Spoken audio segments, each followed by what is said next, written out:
Sorry I'm late. Did you forget to set your alarm clock? Hello everyone and welcome back to My Nerdy Home. My name is Steph Anie. Thank you so much for watching this video. Ghostbusters 2016 was such an abomination that we are finally getting a proper sequel to the original Ghostbusters movie in Ghostbusters Afterlife. Now, I just got back from the theater and it's kind of a mixed bag for me. Now, yes, I am going to include a few spoilers in this movie, so if you don't want to be spoiled, don't watch the rest of it. That being said, you have been warned.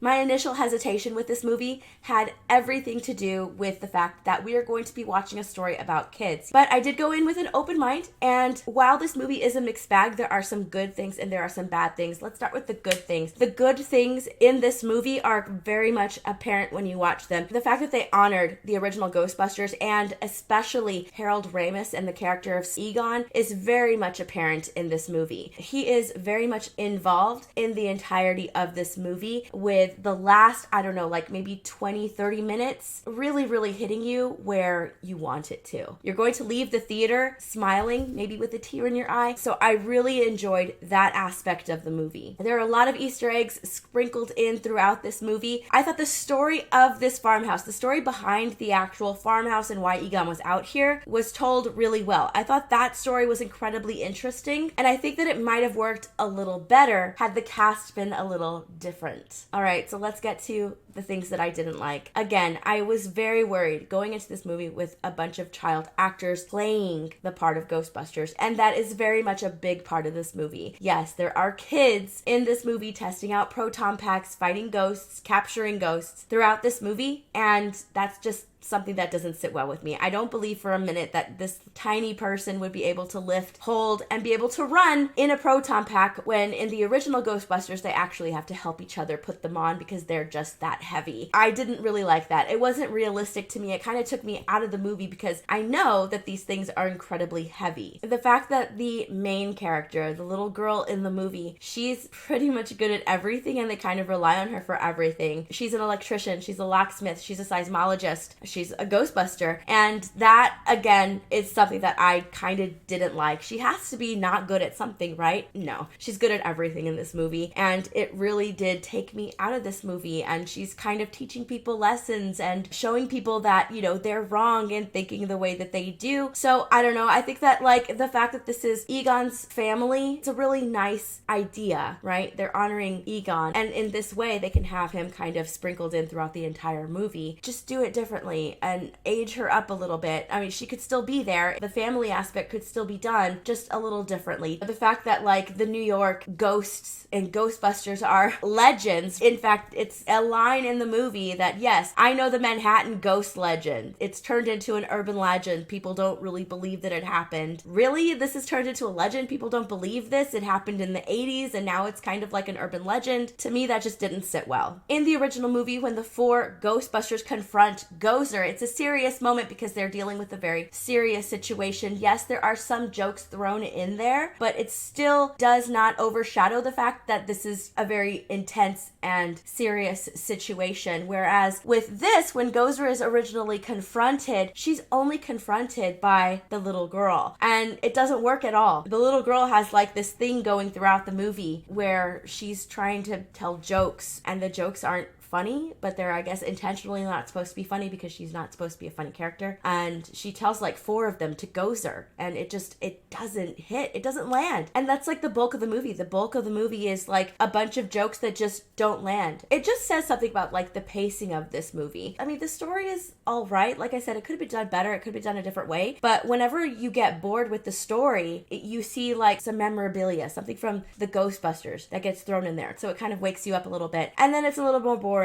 And then you're just kind of like, oh my gosh, there's a proton pack. You're awake a little bit more. So it's kind of like the pacing suffers. And because the pacing suffers, let's just throw in some of these things from the original movie. And that way it kind of keeps you awake until the very end. The very end of the movie, the last 20-30 minutes are the best part of this movie. And I wish that the rest of the movie had been like this last part of the movie. But unfortunately, it's not. For me, it's like 50-50. You're either going to absolutely love it. You're going to overlook everything. You're not going to think about it too much. much, and you're just going to love this movie. And then the other half is like, if I really look at the movie, it's kind of bad, but that last part is really, really good. But it's not enough to overlook the first part of the movie that's pretty bad. I didn't hate it, but I didn't love it either. I wanted to love this movie, and that last part of the movie really pulls at your heartstrings. You finally feel like, oh my God, this is a Ghostbusters movie right here. This is what's missing throughout the rest of the movie. You really feel it. You really feel that the rest of the movie was lacking this. A Ghostbusters movie. This is a Ghostbusters movie. But unfortunately, it's at the very end of the movie. And unfortunately for me, that just doesn't save the rest of the movie. So that's why it's 50-50 for me. I love the last 30 minutes of the movie. The rest of it, it could have been done a lot better. So let me know what you guys think. Have you seen the movie? Did you go out and watch the movie? And what did you guys think? I'd really like to know in those comments below, and I will talk to you in my next video.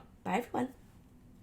So I really hope you guys enjoyed watching. Please come and say hi to me on Instagram and Twitter and all of my other social medias. I also want to give a huge shout out to my patrons, my Harlequins, Dark Knights, Red Hood Outlaws, and my Jokers, as well as my Rogue Gallery channel members. I appreciate your patronage and your memberships so much.